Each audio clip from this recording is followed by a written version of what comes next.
Weekend 26 Juli 2025. Ini orang siap-siap mau berangkat dan Tekibol siap dengan DP perlengkapan, pakai topeng Iron Man dan helm Iron Man. Sekian lama orang tidak pasir-pasir ke rumah kakak Eji yang ada di Kecamatan Limboto. Alhamdulillah kita punya kesempatan kali ini bisa ke sana. Ini perbatasan antara Kecamatan Dulupi dan Kecamatan Tilamuta. Dan ini pertigaan yang menuju Kota Raja. Kalau jalan lurus kita menuju Kota Raja, belok kiri kita menuju Kota Gorontalo. Ini kita start dari Kecamatan Tilamuta guys ya. Dari Kecamatan Tilamuta, Kabupaten Bolemo. Napa Tekibol dengan DP helm Iron Man, dengan topeng Iron Man. Bibi sekali pak.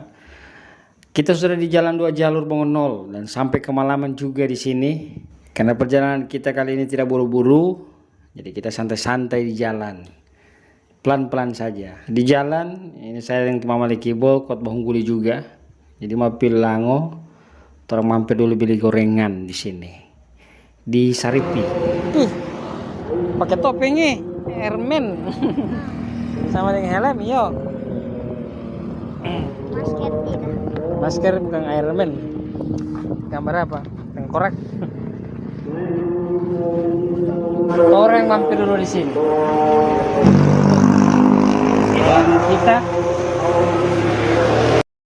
tujuan ke Kecamatan Limboto, Kabupaten Gorontalo. Kita start dari jam 5 sore. Orang makan goreng. Kameraman makan olah. Makan olah.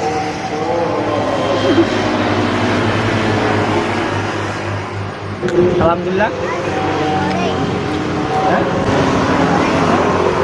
Kita bisa jalan-jalan ke Limboto, Kecamatan Limboto, di rumah KJ. Ini kakak KJ ini kakak sepupu Tekibol. Dan besok itu dia mau disunat. Jadi orang mesti datang. Cibol. Ada pakai apa ini topeng kasih baju yang begitu mata. Iron Man nih. Pakai aja. Tiga. Bismillah. Oke nih. Bukan meluncur. Bismillah.